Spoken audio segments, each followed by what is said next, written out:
Sources tell CBS News that Graham Platner will be attending a previously scheduled meeting with Democratic senators tomorrow in Washington.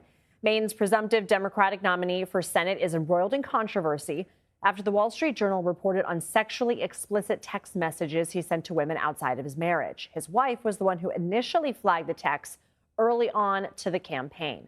Now, despite some backlash, Platner is still receiving some support from fellow Democrats. CBS News congressional reporter Taurean Small joins us from Capitol Hill. We're seeing several Democrats come out to defend him. We're also seeing some people say no comment at this point. What's the best characterization for the reaction so far?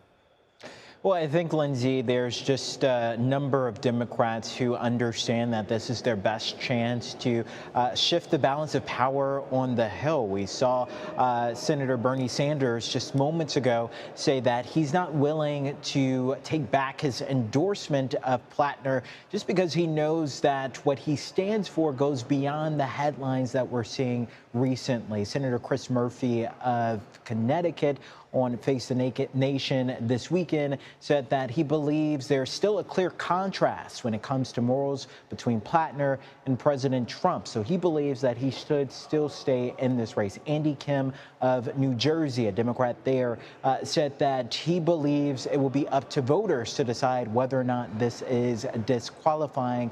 But I do find it pretty striking that this news came out ahead of the primary, considering he's running essentially uncontested. His primary opponent, the current governor of Maine, dropped out of the race, so he's the presumptive nominee when this news comes up. But didn't she make a comment today for the local newspaper? His wife? No, Janet, the governor there, essentially saying her name is still on the ballot. Yeah, but listen, she already dropped out. It's unlikely that any of her supporters would still back her over him in this race. And also considering the fact that quite a number of her staff has since left her campaign since she announced that she was dropping out. I would imagine, too, that the Democratic apparatus would be none too kind of the idea of this last minute backing or shifting support to her. Which is why we're seeing a number of Democrats today saying that he's still the best chance they have in order to flip the seat. Several lawmakers were ousted this year because of sex scandals. We know Platner isn't the first candidate to be embroiled in extramarital affairs. We saw Ken Paxton, who's got his own baggage. He handily won his primary. Are we seeing American voters sort of shift from focusing on a candidate to maybe the person, the fallible person that they represent? Yeah, I think there's a noticeable change in the qualifications for a candidate. I think less people are looking for a moral compass in the people that represent them.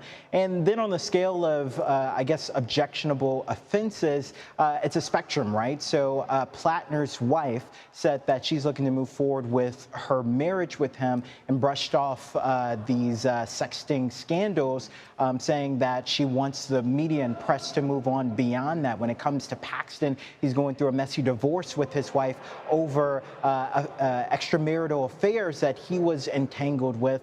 But we saw in other statewide races. In North Carolina last year, the race for governor, you had the Republican nominee there, Robinson, involved in his own sex scandal. And we also know Roy Moore in Alabama a couple of years back was also involved in entanglement as well. There's just a different day. And we're seeing now, especially on the Hill, an effort to kind of rein that in through various ethics committee investigations and bipartisan committees or task force looking to rein that in, Lindsay. Taurean Small, thank you.